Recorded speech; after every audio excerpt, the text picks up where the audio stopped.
कक्षा 10वीं की आपकी जो प्रश्नावली है 5.3 उसका जो 18वां क्वेश्चन है उसको हम समझते हैं। क्या लिखा है उन्होंने कहा केंद्र ए से प्रारंभ करते हुए, यानी ये जो केंद्र है यहाँ पर केंद्र है आपका, देखो यहाँ पर केंद्र ए, इस केंद्र ए से हम प्रारंभ कर रहे हैं। बारी बारी से केंद्रों ए बी इसको लेते हुए पहले केंद्र ए लेंगे, फिर उसके बाद केंद्र बी लेंगे, फिर उसके बाद केंद्र यहाँ पर सी लेंगे, है ना। तो इस तरीके से हमें क्या करना है, यहाँ पर आपके त्रिज्याओं 0.5 सेंटीमीटर, 1.0 सेंटीमीटर, 1.5 सेंटीमीटर, 2.0 सेंटीमीटर वाले उत्तरोधर अर्धवृत्तों को खींचकर एक सर्पिल स्पाइरल आपका जो है बनाया गया है। यानी कहने का मतलब ये है कि हमें क्या करना है, देखो अगर किसी एक चीज़ को हम केंद्र मानते हैं तो केंद्र मानते हुए हम क्या करते हैं कि मान लो हमने क्या दिया कि आपको हमने यहाँ पर एक इस तरीके से क्या बना दिया, अपना एक वृत्त बना दिया। तो उसका केंद्र क्या है, ये आपका केंद्र है। यानी यहाँ से लेके यहाँ तक की जो दूरी होगी वो आपकी त्रिज्या होगी। उतना ही हमें अपने जो प्रकार होती है, प्रकार उसमें उतना ही हमें लंबाई को माप लेना है। 1 सेंटीमीटर की अगर त्रिज्या रखनी है तो उतना प्रकार में हमें जो है अपना जो लंबाई है उतनी ही माप कर इस केंद्र बिंदु पर रख देना है, और फिर यहीं पर रखते हुए इसको पेंसिल को ऐसे घुमा देना है या पेन को ऐसे घुमा देना है। तो आपका एक वृत्त तैयार हो जाएगा और उसकी त्रिज्या कितनी होगी, आपकी 1 सेंटीमीटर होगी। तो इस तरीके से हमें क्या करना है कि आपके वृत्त जो है तैयार करना है। लेकिन इसमें वृत्त तैयार नहीं किए, यहाँ पर किए गए हैं आपके अर्धवृत्त, यानी केवल और केवल इतना हिस्सा, वृत्त का केवल इतना हिस्सा। अगर ये केंद्र है, जैसे ये केंद्र है, तो केवल ये इतना आधा हिस्सा बनाएगा। फिर यहाँ से शुरुआत करते हुए एक अलग से हमने यहाँ से एक अगला जो है अर्धवृत्त बनाया जो यहाँ पर पहुँच रहा है। फिर यहाँ से हम जो है देखेंगे तो ये गोल, ये देखो इतना आपका ये अलग अर्धवृत्त बन गया कि नहीं बन गया। उसके बाद हम यहाँ से फिर जा रहे हैं तो इतना, यानी ये वाला इतना हिस्सा किसी एक वृत्त का ये आधा हिस्सा है, तो ये अलग से अर्धवृत्त हो गया। उसके बाद फिर से यहाँ से हम देखेंगे तो फिर से यहाँ से हम एक और अर्धवृत्त खींचेंगे, यानी ये हमारी सीधी लाइन है, ये सीधी लाइन है। वहाँ पर ये पहला अर्धवृत्त, यहाँ पर फिर से ये दूसरा अर्धवृत्त, ये तीसरा अर्धवृत्त, ये आपका चौथा अर्धवृत्त, ठीक है कि नहीं। तो इस तरीके से आपके जो अर्धवृत्त हैं आपके तैयार, यहाँ पर कई सारे अर्धवृत्त तैयार करके हम इसको जो है ऐसे ही और आगे बढ़ाते हुए चले जाएंगे, ठीक है कि नहीं। और इसको बढ़ाने पर हमें एक तरीके की स्पाइरल जो है देखने को इसमें मिल रही है। इसमें लिखा हुआ है कि इसको अर्धवृत्तों को खींचकर एक स्पाइरल जो है इसमें बनाया गया है। जैसा कि आकृति 5.4 में आपको देखो, ये जो आकृति आपको 5.4 दिख रही है, इस तरीके से आपके जो है जो आपके अर्धवृत्त हैं इसमें बहुत सारे जो है तैयार किए गए हैं। ऐसे ही अर्धवृत्त चले जाते हैं आपके 13। कितने अर्धवृत्त हैं, 13 अर्धवृत्त हैं। तो इनको बनाने के लिए सर्पिल की कुल लंबाई कितनी होगी। यानी अब इस क्वेश्चन में आप समझो कि उन्होंने पूछा क्या है।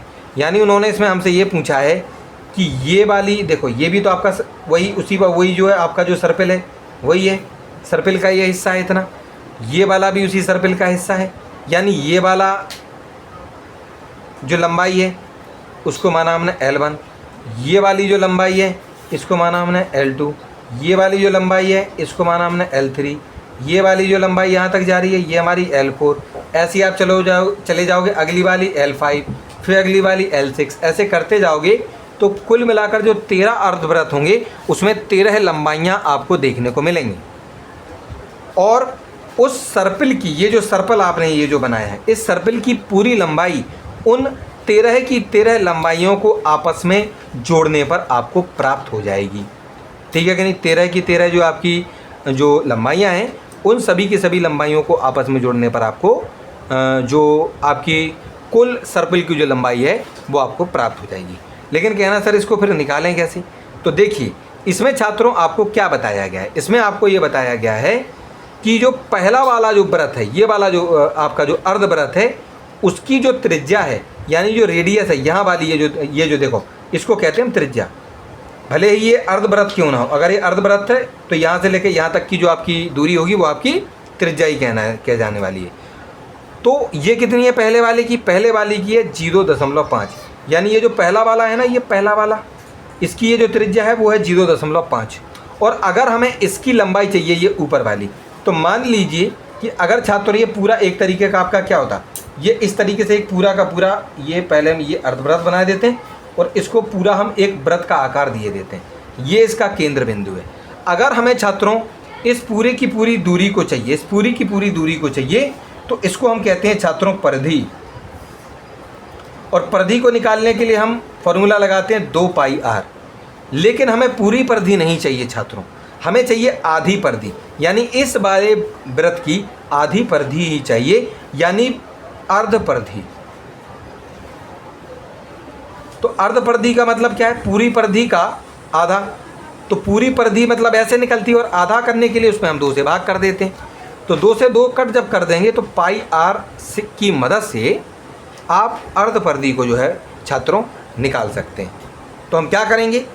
हम ये करेंगे कि जो हमारी पहली वाली, जो हमारी ये जो पहली वाली जो लंबाई है, ये वाली ये जो पहली लंबाई है, उस पहली लंबाई को निकालने के लिए हम क्या करेंगे? हम करेंगे ये कि पाई लिखेंगे और पहले वाले की जो त्रिज्या है उसको यहाँ पर रख देंगे, यानी कितनी थी? गुना में 0.5, यानी कि 0.5 पाई। इतना आपका जवाब आ जाएगा। कहना सर पाई की जगह पर आपने पाई क्यों रखा है? हम आपको आगे जब सॉल्व करेंगे तब आपको इसका जवाब मिल जाएगा कि हमने पाई की जगह पर पाई ही क्यों रखा है और हमने 22/7 या 3.14 क्यों नहीं रखा है। ठीक है कि नहीं?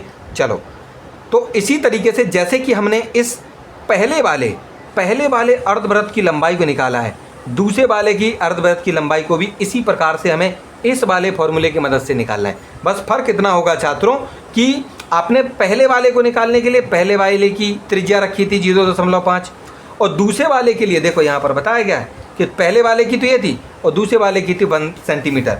तो हमें यहाँ पर इस त्रिज्या की जगह, ये जो त्रिज्या आपकी, इस त्रिज्या की जगह पर हमें क्या रख देना है? आपका 1 रख देना है। फिर उसी प्रकार से जब हम तीसरे वाले की अर्ध जो है परिधि निकालने के लिए जाएंगे तो फिर से हम इस त्रिज्या की जगह तीसरी वाली जो आपकी त्रिज्या होगी 1.5 उसको हम रख देंगे। ठीक है कि नहीं?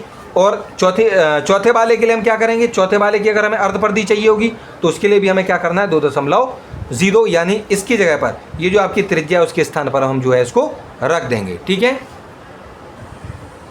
चलिए छात्रों, तो फिर इसके आगे हम इसको जो है अब तरीके से हल करते हैं। ठीक है, अब इसको हम हल करना शुरू करेंगे।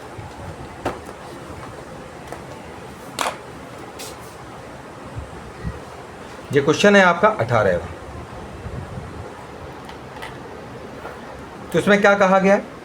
हमें अपनी जो है पहली वाली लंबाई जो है निकालनी है। ठीक है, तो हम सीधा सीधा क्या करेंगे इसमें छात्रों कि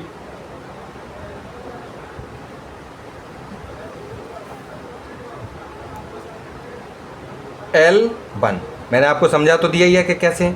L1 निकालने के लिए हम क्या करेंगे? पाई r लगाएंगे बराबर छात्रों पाई r। पाई की जगह पर हम पाई रखेंगे और r, यानी पहले वाला जो हमारा ये वाला जो पहला वाला था आपका अर्धवृत्त, उसकी जो त्रिज्या थी वो थी 0.5। तो त्रिज्या यानी r के स्थान पर हम क्या लिख देंगे? 0.5 सेंटीमीटर।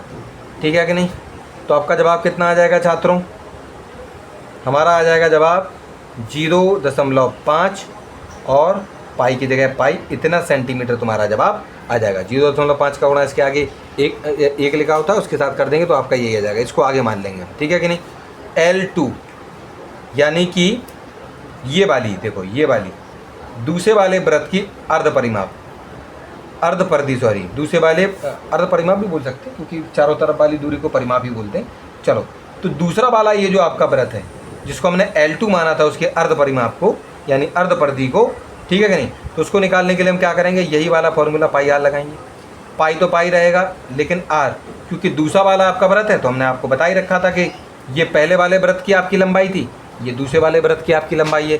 तो हम क्या करेंगे? इसमें 1 सेंटीमीटर लिख देंगे और 1 का गुणा किसी में होता है तो सेम टू सेम यानी पाई सेंटीमीटर इसका जवाब होगा। इसी तरीके से आप चले जाएंगे छात्रों L3 में जब आप जाएंगे तो फिर से वही वाली बात कि आपको पाई r लिखना पड़ेगा। पाई की जगह पर पाई होगा और गुणा, अब हमारी जो तीसरा वाला, देखो ये वाली जो तीसरा वाला जो वृत्त है, इस वृत्त का जो अर्ध परिधि है उसको निकालने के लिए हम क्या करेंगे? तीसरी वाली जो हमारी आपकी जो त्रिज्या है उसको हमें रखना पड़ेगा r के स्थान पर। तो 1.5 सेंटीमीटर, यानी छात्रों पाई, सॉरी इस पाई को नहीं लिखेंगे हम, यहाँ लिखेंगे 1.5 पाई सेंटीमीटर। ठीक है कि नहीं। इस तरीके से तीसरे वाला हो गया। उसी प्रकार से अगर हम देखें चौथे वाले में, फोर्थ वाले में अगर हम देखते हैं तो यहाँ पर जो है ये देखिए चौथा वाली लंबाई कौन सी हमारी, ये वाली अर्ध परिमाप, यानी चौथे वाले वृत्त की अर्ध परिधि पाई आर से निकलेगी। पाई की जगह पर कुछ नहीं लिखना है, गुना आर, यानी कि आपके चौथे वाले की कितनी थी, तो देखो बच्चों थी इसकी 2 सेंटीमीटर, तो इसके स्थान पर क्या लिख देंगे हम 2 सेंटीमीटर। बराबर में कितना आएगा जवाब आपका 2 पाई सेंटीमीटर। अब मुझे एक बात बताइए, यहाँ पर जो है पाई तो देखो सेम है, लेकिन इनकी ये जो त्रिज्याएँ हैं, इन त्रिज्याओं में 0.5, देखो पहले 0.5 थी फिर 1 हो गई, यानी इस 0.5 में 0.5 और जुड़ गया तो आपका 1 सेंटीमीटर हो गया। फिर इस 1 सेंटीमीटर में आपको जो है 0.5 सेंटीमीटर और जुड़ा तो वो 1.5 यानी 1.5 सेंटीमीटर होगी। फिर हमने 1.5 सेंटीमीटर में जो है 0.5 सेंटीमीटर और जुड़ा तो आपकी 2 सेंटीमीटर होगी। यानी कहने का मतलब ये है कि ये जो हम लंबाइयाँ निकाल रहे हैं इसमें पाई तो देखो सेम है, पाई तो ये इसमें हर जगह है, और साथ में इनकी जो त्रिज्याएँ हैं वो 0.5 के हिसाब से आगे बढ़ रही हैं। तो इनकी ये जो लंबाइयाँ हैं, ये जो लेंथ है L1 L2 L3 L4, वो भी हो सकता है कि उसी तरीके से आगे की ओर बढ़ रही हो। तो देख लीजिए यहाँ पर भी ये क्या हो रही है, देखो 0.5 पाई, अगली वाली कितनी है केवल पाई यानी 1 पाई, अगली वाली 1.5 पाई, अगली वाली 2 पाई, यानी ये भी आपकी 0.5 पाई के हिसाब से आगे की ओर बढ़ रही हैं। ठीक है कि नहीं। तो इसका कहने का मतलब यह है कि ये एक प्रकार की आपकी एपी बन सकती है, क्योंकि इनमें जो डिफरेंस है, कॉमन डिफरेंस, वो बराबर है। कहना सर कैसे है, देखो वो इस प्रकार से है, क्यों, क्योंकि देखो अगर हम क्या माने, यहाँ पर हम क्या मान लें अपना L1 L2 L3 L4, इस तरीके से आपकी ये जो लंबाइयाँ हैं इस स्पाइरल की बढ़ती जाएंगी L13 तक, क्योंकि उसमें 13 आपके कितने थे, देखो यहाँ पर बताया भी गया था कि आपके इसी प्रकार से जो है आपको कितने खींचने हैं, 13 क्रमागत आपके स्पाइरल आपको, यानी इसी तरीके से 13 अर्धवृत्त इसमें खींचने थे, तो उसमें 13 लंबाइयाँ भी होंगी। तो इसी प्रकार से अगर वो आगे की ओर बढ़ेंगी तो देखो ज़रा, पहले वाले पर क्या लिखा हुआ है 0.5 पाई लिखा हुआ है, दूसरे वाले पर बच्चों केवल और केवल पाई लिखा हुआ है, तीसरे वाले पर 1.5 पाई लिखा हुआ है, चौथे वाले पर 2 पाई लिखा हुआ है, और इसी तरीके से आगे की ओर बढ़ते जाएंगे तो यहाँ पर भी आपके जो है कुछ ना कुछ यहाँ पर जो है लिखा होगा L13 पर। ठीक है, चलिए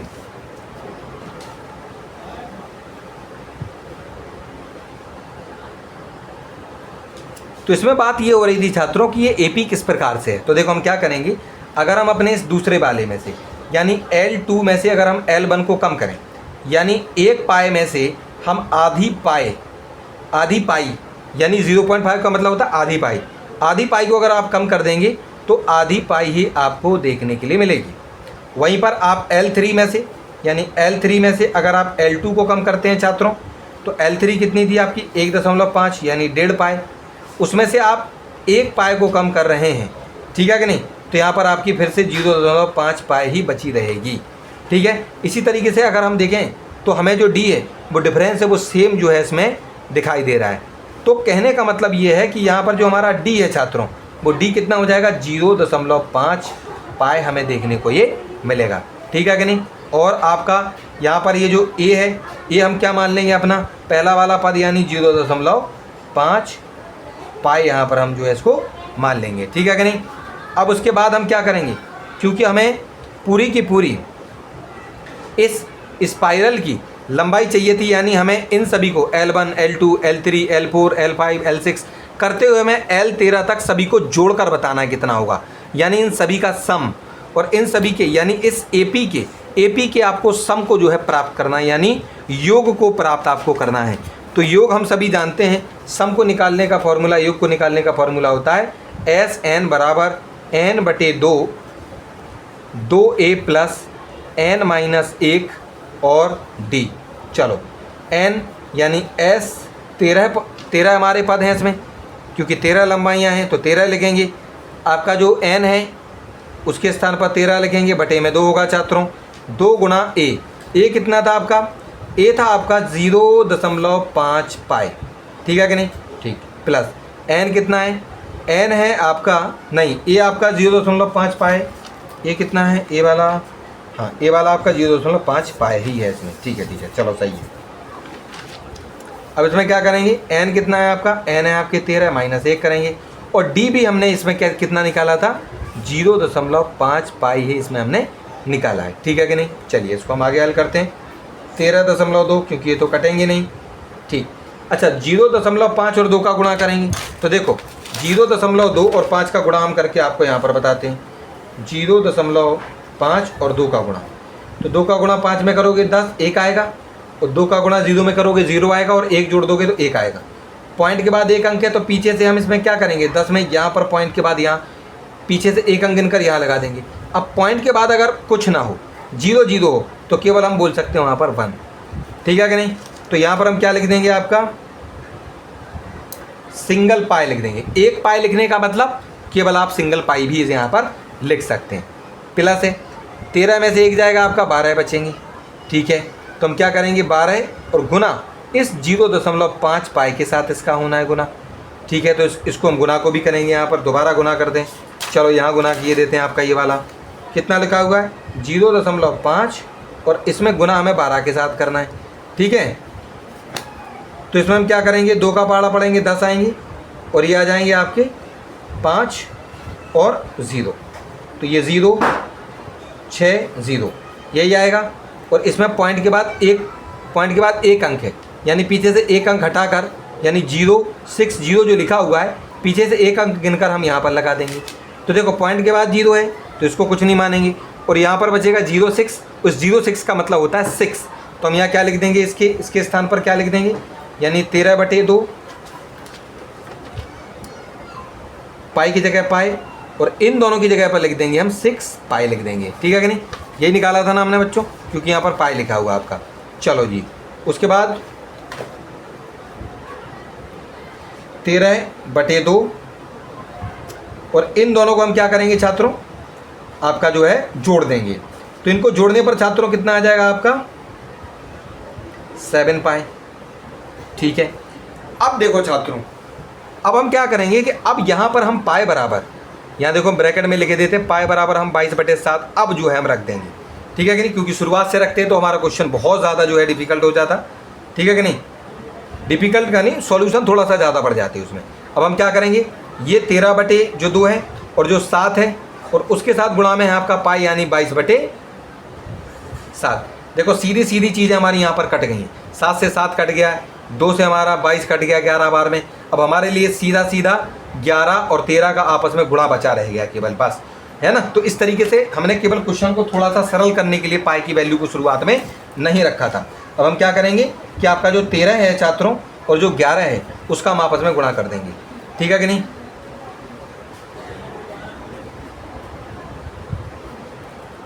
ठीक है, तो आपका जवाब हो जाएगा 143 सेंटीमीटर, यानी कि हम इसमें लिख देंगे कि 13 क्रमागत अर्धवृत्तों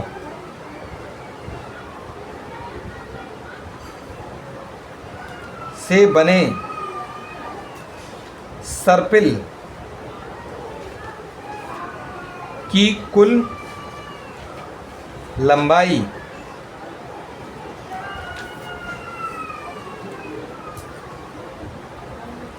143 सेंटीमीटर होगी, ठीक है कि नहीं।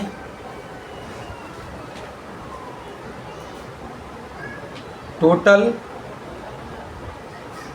Length of spiral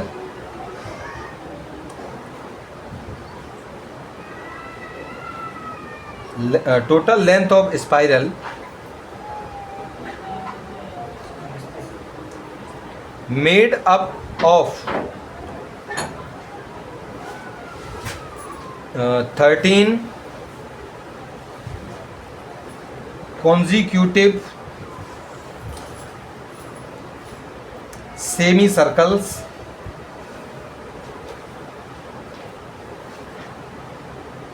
is 143 centimetre. ठीक है कि नहीं। तो इस तरीके से हमने अपनी ये जो स्पाइरल है, जो सर्कल है, उसकी टोटल लेंथ इस प्रकार से हमने इसमें जो है निकाल ली है। और आपका ये जो 18वां क्वेश्चन है वो सॉल्व हो गया।